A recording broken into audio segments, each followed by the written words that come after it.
สวัสดีจ้าพ่อแม่พี่น้องพ่อกันอีกคือเก่าเนาะกับหนังสือนิทานธรรมบทเนาะต่อจากตอนที่แล้วเลยเนาะพี่น้องพระราชาทรงถวายจีวรแก่พระอานนท์มือหนึ่งพระนางสาวาบดีและบริวารพังถ้ำคาถาของพระเถระแล้วเลื่อมใสแต่กระทำการบูชาถ้ำโดยผ้าอุตตรสงฆ์500 ผืนอุตตรสงฆ์ผืนหนึ่งย่อมมีค่าถึง500กหาปณะนะพระราชาบ่ทรงเห็นผ้าห่มสักผืนหนึ่งของหญิงเหล่านั้นก็เลยตรัสถามว่าพระอุตตรสงฆ์อยู่ที่ใดหมดบรรดายิ่งทูลถามว่าพวกหม่อมฉันถวายแด่พระผู้เป็นเจ้าหมดแล้วเพคะพระราชานึกตำหนิพระอานนท์ในใจพระผู้เป็นเจ้านั้นเพิ่นรับทั้งหมดเลยบ่เพคะรับทั้งหมดเลยพระราชาเสด็จเข้าไปหาพระเถระแล้วตรัสถามความนั้นว่าท่านผู้เจริญท่านรับผ้ามากเกินไปแล้วบ่แม่นบ่ท่านสิเฮ็ดจังใดกับผ้ามากมาเหล่านั้นกันเนาะพระอานนท์เถระก็เลยทูลว่ามหาบพิตรอาตมาภาพรับผ้าไว้พ่อแก่อาตมาแล้วสิถวายผ้าที่เหลือแก่ภิกษุทั้งหลายผู้มีจีวรเก่าเด้อพระราชาจึงซักไซ้ไล่เลี้ยงว่าภิกษุทั้งหลายสิเฮ็ดจังไดกับจีวรเก่าของเจ้าของอีกล่ะเท่าสิให้แก่ภิกษุผู้มีจีวรเก่ากว่านั้นล่ะภิกษุเหล่านั้นสิเฮ็ดจังไดกับจีวรเก่าของเจ้าของให้เป็นอีหยังเฮ็ดให้เป็นผ้าปูที่นอนแล้วเท่าสิเฮ็ดให้ผ้าปูที่นอนก็เป็นอีหยังอีกเฮ็ดให้เป็นผ้าปูพื้น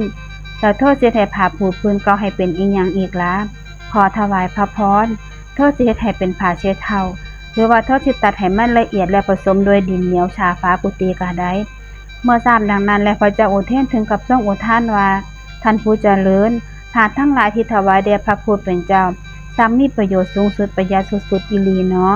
พระราชาทรงเลื่อมใสยิ่งนักจึงรับสั่งให้นำผ้าอีก500 ผืนมาถวายแด่พระเถระได้ยินว่าเมื่อพระตถาคตปรินิพพานแล้วพระเถระเที่ยวไปทั่วชมพูทวีปให้ถวายบาตรและจีวรทั้งหลายซึ่งเป็นของที่ญาติโยมถวายแก่ท่านนั่นแหละแก่ภิกษุทั้งหลายทั่วที่สานุทิศนั่นละพระนางสามารถบดีถูกไฟคลอกมาพี่น้อง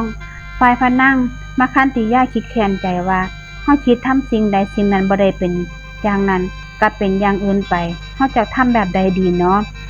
จึงเฝ้าแต่คิดหาอุบายเพื่อทำลายพระนางสามารถวดีเมื่อพระราชาเสด็จไปที่ทรงกินลาในพระราชอุทยานจึงทรงข่าวไปแก่อาผู้เป็นปุโรหิตว่าขอคุณอาจงโปรดปราสาทของนางสามารถวดีให้เปิดเลื่อนข้างผาและเลื่อนข้างน้ำมันแล้วสุผาในตุ่มน้ำมันแล้วพันเสาขังนางนอนนั้นไว้ในตำหนักปิดประตูแล้วก็ล็อกกุญแจเอาไว้พอพวกมันเสียเด้อปุโรหิตนั้นขึ้นสู่ปราสาทให้เปิดเลื่อนข้างทั้งหลายสุผาในตุ่มน้ำมันแล้วก็เริ่มพันเสาลำดับนั้นหญิงทั้งหลายมีพระนางสามารถวดีเป็นประมุขสอบถามปุโรหิตว่ามีอีหยังกันหรือท่านปุโรหิตกล่าวโกหกว่าแม่เจ้าทั้งหลายพระราชาทรงรับสั่งให้พันเสาเหล่านี้โดยผ้าชุบน้ำมันเพื่อรักษาเนื้อไม้และป้องกันปลวกอย่าอยู่ไกลเฮาเลยแม่เจ้าทั้งหลายดังนั้นแล้วหญิงเหล่านั้นเข้าไปในห้องปิดประตูแล้วล็อกกุญแจประตูจุดไฟเผาหญิงเหล่านั้นทั้งเป็นขณะที่ไฟกำลังลุกไหม้ตำหนักอยู่นั่นเองพระนางสามารถวดีได้ให้โอกาสแก่หญิงเหล่านั้นว่าการกำเนิดอัตภาพซึ่งถูกไฟเผาแบบนี้ของพวกเฮาผู้ท่องเที่ยวอยู่ในสังสารวัฏ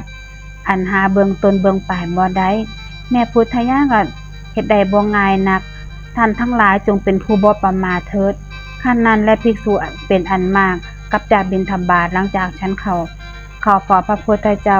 ถวายอภิวาทแล้วนั่งหน้าที่อันสมควรได้กราบทูลพระองค์ว่าข้าแต่พระองค์ผู้เจริญขอประทานว่าเล่ากาขณะที่พระเจ้าอุเทนเสด็จไปพระราชอุทยานภายในวังของพระองค์ไฟไหม้แล้วหญิง500 คนมีพระนางสามารถวดีเป็นประมุขทำกาลาแล้วข้าแต่พระองค์ผู้เจริญคติของอุบาสิกาเหล่านั้นเป็นจังใดสัมปายภพเป็นจังใดพระเจ้าค่ะ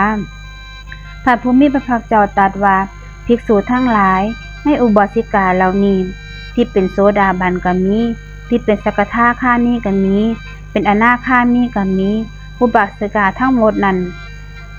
บ่เป็นผู้ที่ไร้ผลดอกภิกษุทั้งหลายขั้นตัดแบบนั้นแล้วทรงแสดงธรรมว่าภิกษุทั้งหลาย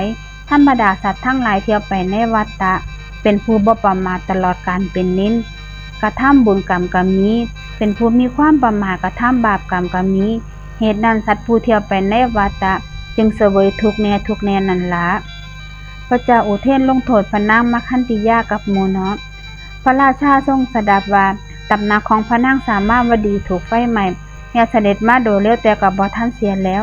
รีบรับสั่งให้ดับไฟทรงเกิดสมนัสอย่างยิ่งทรงแวดล้อมด้วยหมู่อำนาจประทับนั่ง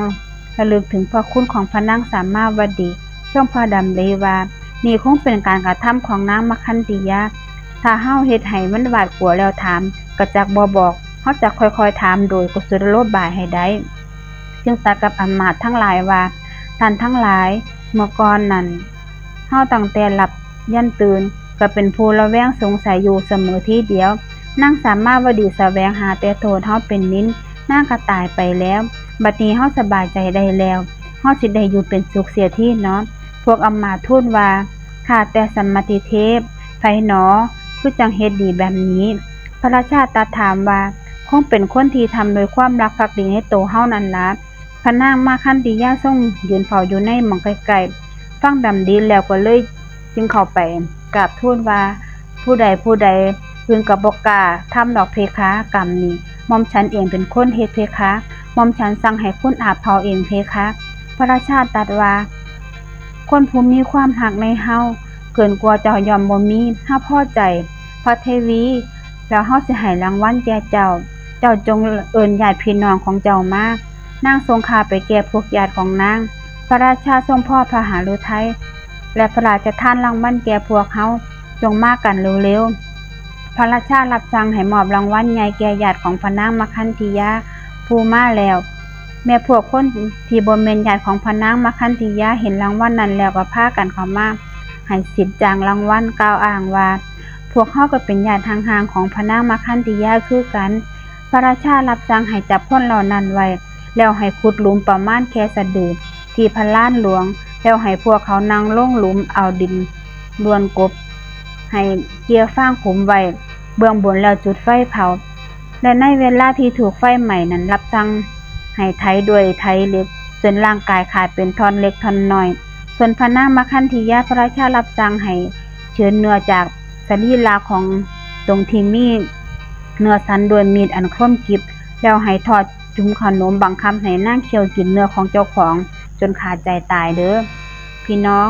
ผลแห่งกรรมของพระนางสามารถวดีต่อมามื้อหนึ่งภิกษุทั้งหลายสนทนากันในโรงธรรมว่า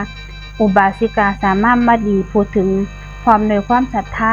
บ่ควรตายแบบนี้เลยพระศาสดาเสด็จมาแล้วตรัสถามว่าภิกษุทั้งหลายบัดนี้พวกเธอสนทนากันด้วยเรื่องนี้หยังเนาะภิกษุเหล่านั้นก็เลยกราบทูลให้ทรงทราบพระพุทธองค์เลยตรัสว่าภิกษุทั้งหลายความตายของหญิงทั้งหลายมีพระนางสามารถวดีเป็นประมุขบ่ควรแล้วในอัตภาพนี้ก็จริงแต่ว่าความตายอันหญิงเหล่านั้นได้ประสบแล้วสมควรแก่กรรมซึ่งพวกนางได้ทำไว้ในการก่อนอันภิกษุเหล่านั้นทูลอาราธนาว่ากรรมอีหยังกันเนาะอันหญิงเหล่านั้นทำไว้ในการก่อนพระเจ้าค่ะขอพระองค์โปรดตรัสบอกแก่ข้าพระองค์ทั้งหลายโดยเถิดจึงทรงนำอดีตนิทานมาเว้าให้ฟังว่าในอดีตกาลเมื่อพระเจ้าพรหมทัตครองราชสมบัติอยู่ในกรุงพาราณสีพระปัจเจกพุทธเจ้า8 องค์มารับภัตตาหารอยู่ในพระราชวังเป็นนินหญิง500 คนคอยอุปถากพระปัจเจกพุทธเจ้าเหล่านั้นในท่านเหล่านั้นพระปัจเจกพุทธเจ้า7 องค์ไปสู่หิมวันประเทศอีกองค์หนึ่งนางเขาชาสมาบัติอยู่ในที่ลกยายแห่งหนึ่งริมฝั่งแม่น้ำคงคาเนาะมือหนึ่งพระปัจเจกพุทธเจ้าทั้งหลายไปแล้วพระราชาทรงพาหญิงเหล่านั้นไปเพื่อทรงเล่นน้ำในแม่น้ำณสถานที่นั้นสาวๆเล่นน้ำตลอดมื้อขึ้นจากน้ำมาแล้วรู้สึกว่ามันหนาวหลายใครสิผิงไฟก็เลยเช้าชนกันก่อไฟขึ้นมาหันซ้ายแลขวาเห็นทีรกปลูกคุ้มหน่วยหญ้ากันนั่นก็เลยล้อมก่อหญ้าก่อไฟแก่หนาวแต่เมื่อหญ้าทั้งหลาย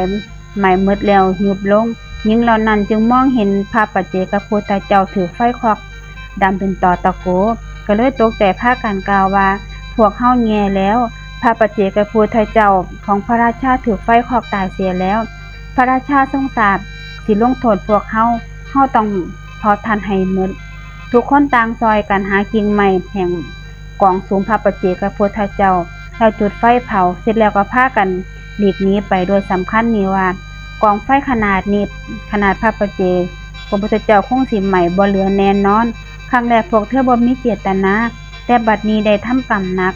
แม่นางฟื้น 1,000 เล่มเปลี่ยนมาสุมก็บ่อาจสิเฮ็ดให้พระปัจเจกพุทธเจ้าผู้เขาสมาบัติให้อุ่นได้เพราะฉะนั้นแล้วในมื้อที่7พระปัจเจกพุทธเจ้านั้นออกจากสมาบัติแล้วจึงได้ลุกขึ้นบัดนี้ขี้เถ้าออกจากไปแล้วเหมือนบ่มีอีหยังเกิดขึ้นยิ่งเหล่านั้นถูกเผาในนรกหลายพันปีเพราะว่ากรรมนั้นล่ะถูกเผาในเรือนที่ถูกไฟอยู่โดยทำนองนี้100อัตภาพด้วยเศษกรรมนั้นพวกเธอจึงถูกอาของพระนางมคันธิยามาเผานี่เป็นบุพกรรมของพระนางสามาวดีได้จริงดาวนั้นล่ะขอกราบขอบพระคุณและอนุโมทนาบุญกับทุกท่านที่รับฟังจนจบคลิปเนาะพอกันใหม่ในคลิปหน้านะพี่น้อง